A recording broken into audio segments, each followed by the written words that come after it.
Welcome everybody to another great episode of Real Life Matters. Of course, I am your host, DBoss, and I hope that you're watching me from Monday to Friday, primetime night from 10 p.m. Eastern Standard Time to 12 a.m. Eastern Standard Time, and I'm on CaribVision in 28 different countries, including London, UK, all through the Caribbean countries, through the US, and also in Canada, we're on BellFibe channel 658.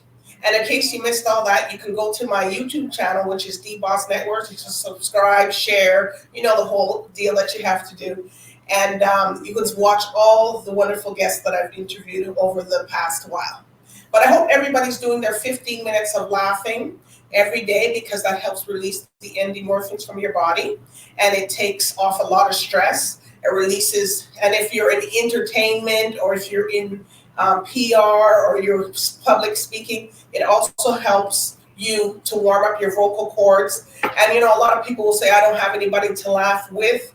So, I encourage everybody, you could call somebody, you could put on your favorite show that you like, that you can laugh.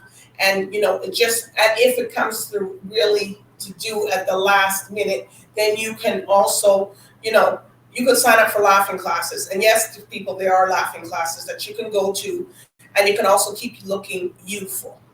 So I hope everybody's doing their due diligence or coming up to the holidays and all that other stuff. So, everybody will have a lot to smile about and laugh about.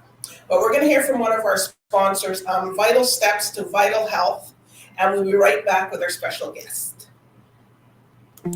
Welcome to Your Vital Steps to Better Health and Fitness. I'm Joanne James.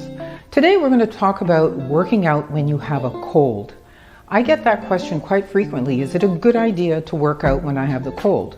Well, if you have sniffles, maybe a runny nose, maybe not so bad. You don't want to work out intensely. However, if you have chills and a fever, stay home, take care of your body. Now, when you're exercising, if you have a cold, make sure that you don't work out too intensely. Stay from a basic to moderate intensity workout. And again, if you do have a flu or if you have the chills, don't work out at home.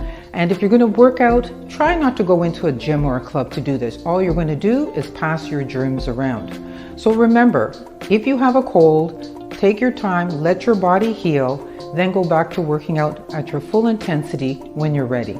I'm Joanne James. This has been your Vital Steps to Better Health and Fitness. We'll see you later.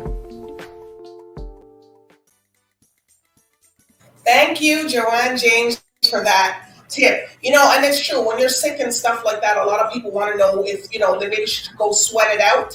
But, that's also good, what's happening. She tells us about that. If you're not feeling good and you have a fever and all that, you don't want to come out sneezing, and you don't want to come out doing that to everybody. So, so we're here. But anyways, I have a special guest coming on here for you. And she's the lead program and the director. And we're going to find out all about this festival that's coming up, the film festival. It's not an actual festival, but it's part of that. So we're going to find out from one of the directors and stuff. And she's coming from WATERDOCS Film Festival. So with no further ado, I introduce to you Melanie Howe. All right. Hi.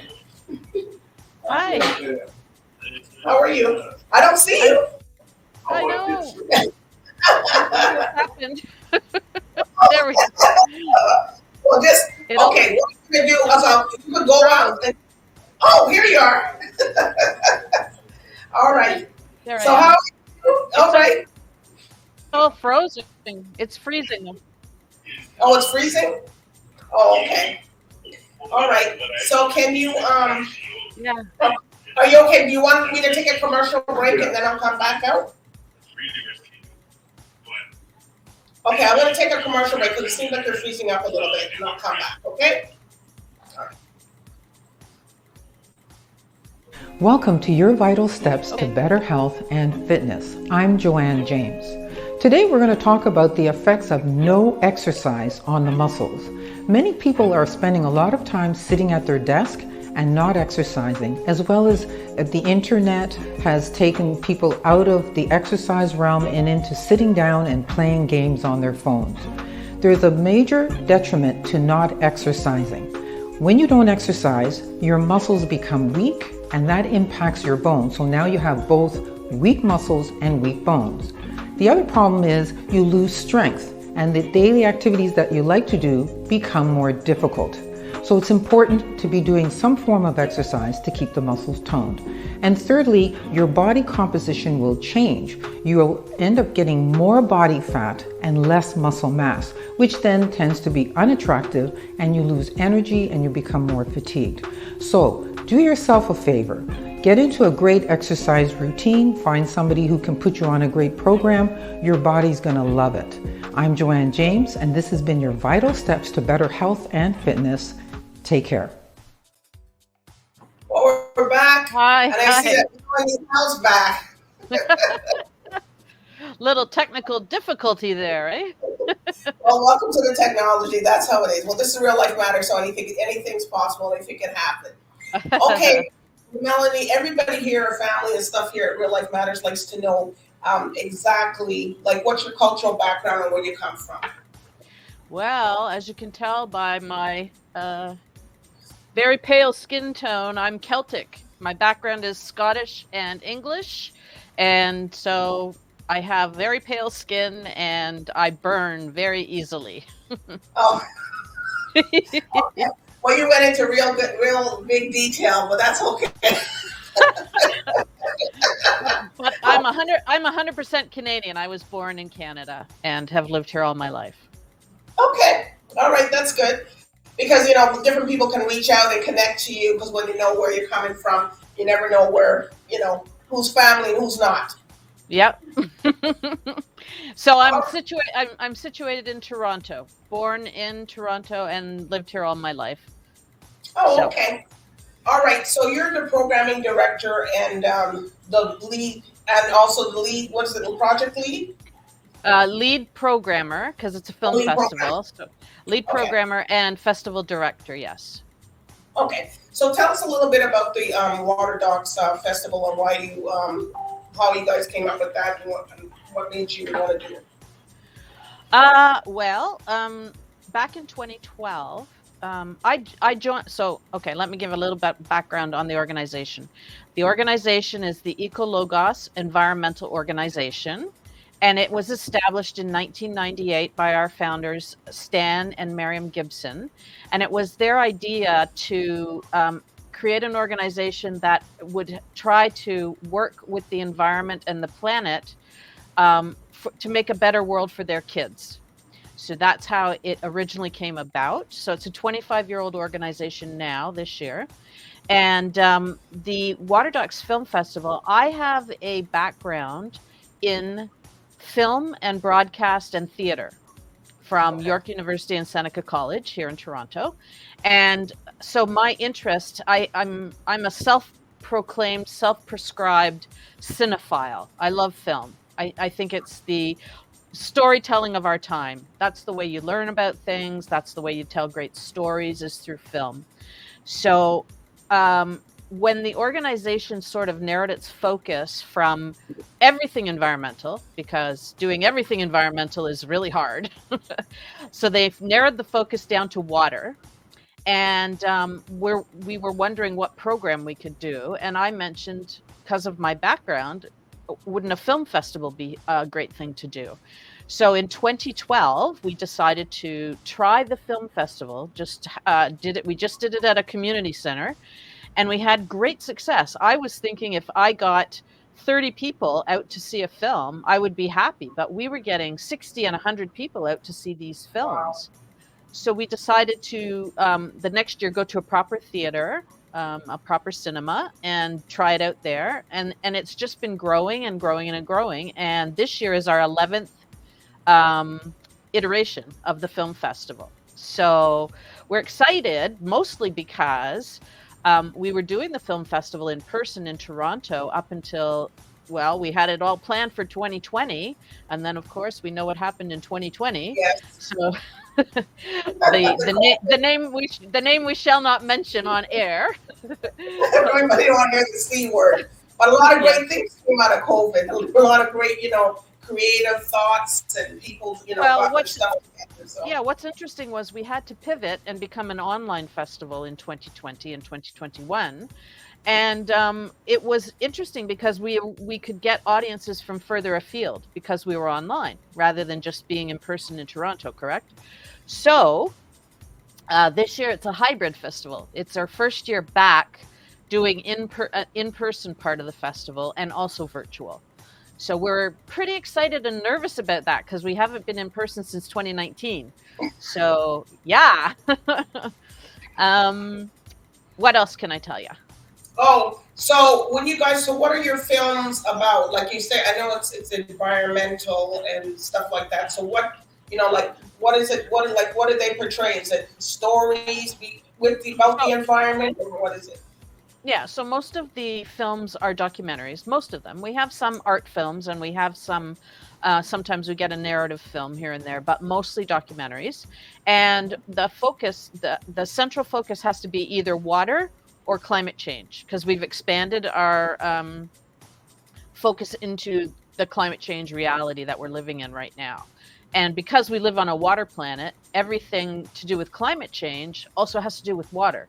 Too much water, too little water, crazy storms, all of that has to do with climate change, and it's all water-based. So that is what the films are about. Did you want me to talk about any films in particular? Well, yeah, because we want a little bit of detail because, some people might think, oh, well, it's talking about environmental climate change. Like some people might find that boring, but how do you guys, and then other people might find it interesting, but so how do you guys make that interesting to turn that into an actual film festival? Right. So the films are wonderful. They're anything but boring. Okay. They're not. I do want to reiterate that they're not narrative films. They're not like Hollywood films. They're documentaries mostly, but they're so interesting. We have one, the first night, our Friday night, next Friday the 17th, November the 17th. Our session is called Water Everywhere, and it's about flooding. And it's about so the first film is called Inundation District, and it takes place in Boston. And in Boston, they decided to build this whole district in the sea, right on the sea, and right on the shore, and right on man-made land, like landfill. And it's crazy because of sea level rise. It's getting flooded all the time. And they have crazy storms coming in off the Atlantic. That's, so all of that is making this area that they built to be this wonderful district in Boston to be not so wonderful because of this flooding, and it costing the city a lot of money. So that is the first film. It's very good, and I highly recommend watching that one. And how long are they? Short film? Are they shorts or are they long?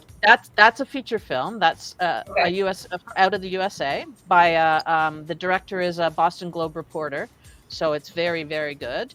And the second film, which is a shorter film, is called House of Adaptation. And it comes from the Netherlands, and that's about building buildings that actually float. So if you have problems like in the Netherlands, for example, where it's very low, the land is very low, they are building buildings that float on the water so that when there's sea level rise, the building will go up and down. So it's kind of this one solution to the problem of sea level rise and flooding because of climate change. Okay. So you guys are making it real interesting and getting, captured from worldwide, globally, getting things done. So do you guys sort out the, do you seek out the films and say, okay, or do people have to submit the films, or do you guys do the filming and do everything?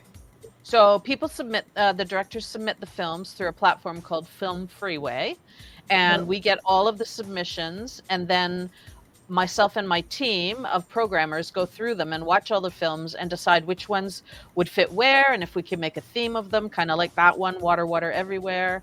That's just for that night. Then we have four more, Friday night, Saturday afternoon, Saturday night, and Sunday afternoon are our in-person screenings in Toronto at Oisey Auditorium, which is part of the University of Toronto. So if you live in Toronto, You'll be able to come to you can come to the or in Hamilton or any of the surrounding cities. You can come in person. Otherwise, and that's going to be November 17th to the 19th. And then starting on November 20th to December 17th, the virtual festival will kick in and you can see the films online. And our film festival is completely free. Go to the website and see it, or what? How do you Yes, you can go.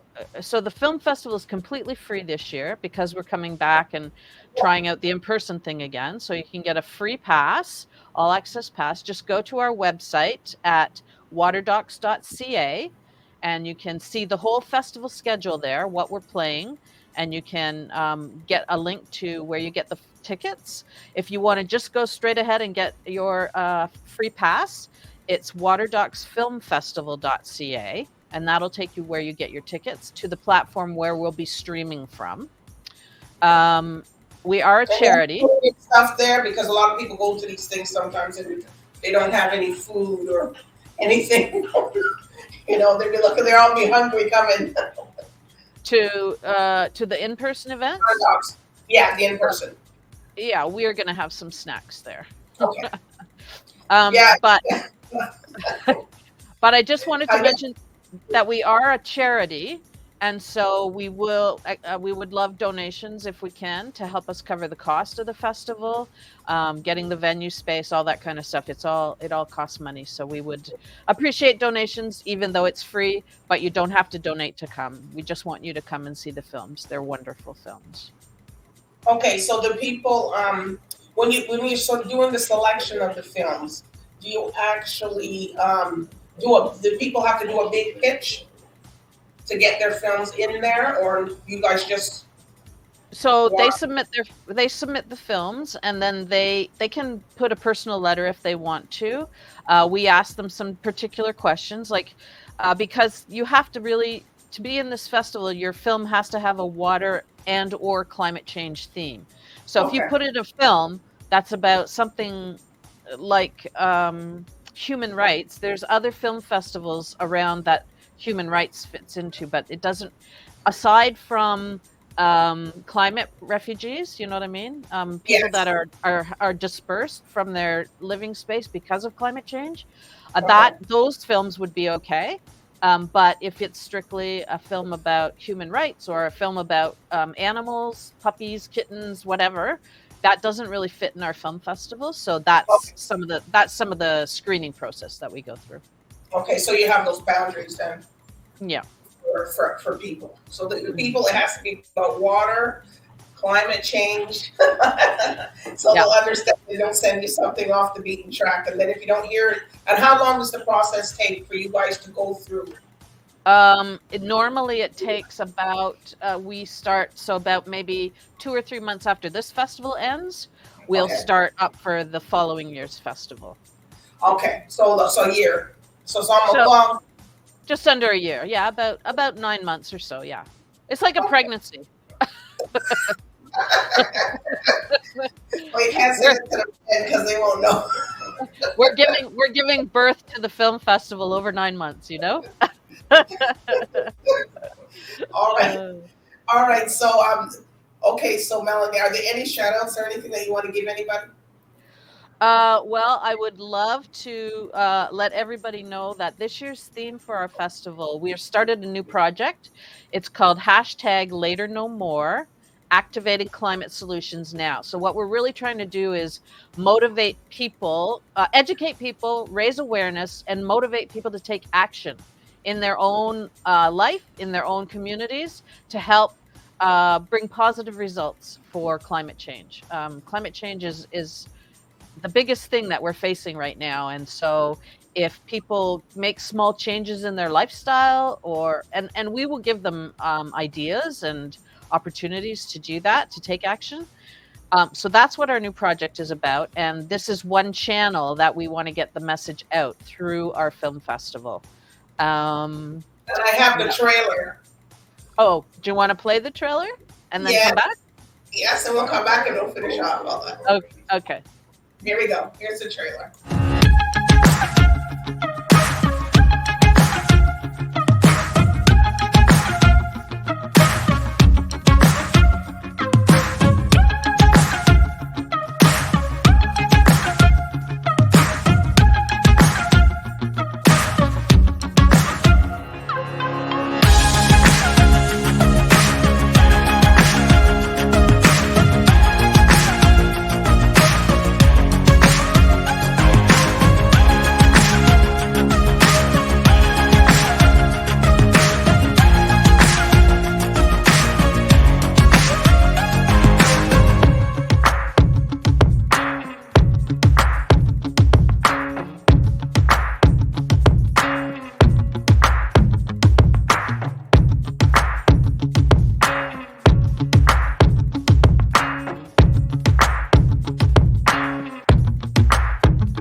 know, people scuba diving and all kinds of things in the water. That was good.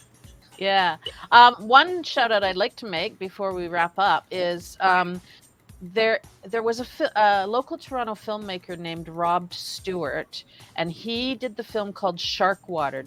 If your viewers have any idea about the film called Shark Water, about showing how sharks are not dangerous and showing the plight of sharks, like they get finned for shark fin soup, and they're getting to be extinct.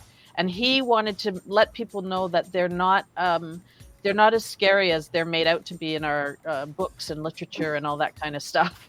So he unfortunately passed away.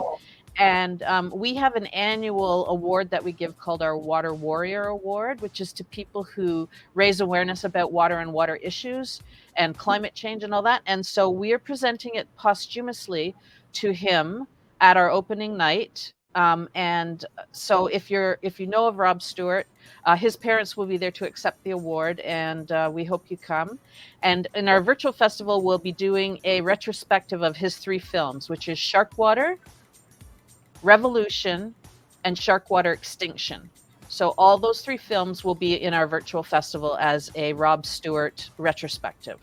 So that's one thing I wanted to say. The other thing is, come to the festival if you live in Toronto or in the area of Toronto. We'd love to see you. It's free. And certainly if you're not in the Toronto area, please come to the virtual festival, November 20th to December 17th. Again, all free. And share this with your relatives. Follow us on our socials. Sign up for our newsletter. That's where you're going to get the most information about the festival. So that's at waterdocs.ca.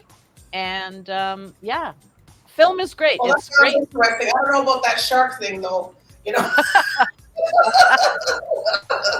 trust the shark in the water when everybody's trying to get out. But that's going to be something interesting for everybody to look at. Yeah, for sure. And come because it's all free. Share it with your friends. Share it with everybody. Film is a fantastic way to learn new things, like about sharks, and it's a great way to learn new things and to raise your awareness about what's going on in the world in a fantastic way. So come join us. Films from all over the world and issues from all over the world to do with water and climate change. All right. So when you're not doing the festival, then what are you guys? I know you're viewing and looking at the submissions for people with the film. So what else do you guys do during the time that you're not doing this festival? So we have some programs that have spun off from the festival. One of them is called WATERDOCS at School, and that program is aimed at grade 7 and 8 students in Ontario. The science curriculum is to do with ecosystems and water, and so we have that program. We have a program called WaterDocs Where You Live, where we bring the films that have been in the festival out to local communities and screen them with groups, church groups or community groups or whatever that are interested. So we do that. We've just started our hashtag Later No More Activating Climate Solutions Now project. So we're working on, this is the pilot year of it. So we're working on getting feedback from people that attend and see what's good and see what's not so good and tweak it. And then the rest of the time, because we're a charity, DBoss, we're fundraising. Film is expensive. Yes, it is. Equipment's expensive, everything else. So. Yes, it is. Yeah, but I'm glad that you're doing the program, for the students and stuff, so they can sign up and, come in and learn about that's good for people that are doing the environmental studies and stuff like that. So from there, they can come to you guys and ask questions. Yeah, so if there are any teachers that teach grade 7 and 8 that are interested in our WaterDocs at School program, please get in touch with us and we'll make sure that you can do. It's a free program in the Ontario public education system. So anywhere you're in Ontario, we're also expanding to some other provinces. So if you're in a different province than Ontario, please get in touch with us as well. And we'd love it. The kids have a great time. They get to direct their films and do their projects, and they really enjoy it. So, and then at the end of the school year, we have a student recognition where we show all the films, or clips from the films that the students made, and we give awards to the best feature, the best film, the best project, that sort of thing as well. So the kids have it's just being a filmmaker and going to a film festival and having your film there. So they can go sign up for this on the website also, or no? They can find out. Yeah, they can find out about it on the website, but it's the teachers that actually have to sign up to the program and then bring their classes in. Yeah. Okay. All right. So they wouldn't contact you. Will be going to somebody else, or? They can contact us, and we can put them on to the right place. Okay. All right. Well, it's been a pleasure, and I wish you all the success with you guys with the film festival coming up. And I'm still debating here about that shark, but you know. Well, get. Are you in Toronto, DBoss? Are you located in Toronto? Yes. Yes? Okay. Well, you can come to the festival, and you can also do the virtual festival and see that film Shark Water, and it'll change your mind about sharks for sure. Okay, so it'll change your mind that you're not. If you see one in the water, you're not going to come out, or are you coming out? Well, you'll see that director. He would go down and scuba dive down or snorkel down and hug them. He would hug the sharks. Oh, okay. That's pretty brave. I'll just watch it on the virtual. Okay. All right. So welcome you guys to come back next year, at least tell us who was in it, who won. So you know, keep us updated so you guys are not just like a one-off. Yeah, right? That'd be great for sure. It was great. You guys, you know, everybody, you know, encourage people to go attend the festival, the WATERDOCS. I like it. Well, I like the name. You're in so many different countries around the world, but people will be able to still get the virtual pass and look at the film festival virtually. So they'll see lots of great films. Yeah, and the people, like a lot of people in the Caribbean, they'll be tuning in because they're surrounded with water. So that's right, and so these issues affect them, especially sea level rise. All right. Well, it's been a pleasure, Melanie, and you know, and I do want to thank the viewers tonight for tuning in to Real Life Matters with me, DBoss. You guys go out there, support the people. Remember to do your laughing. You know, your 15 minutes. You know, encourage that for your health. It's better. And also for Vital Steps, Vital Health. Joanne James told you that if you're sick, you can work out and do some stuff. So anyways, good night and bye for now. Bye-bye.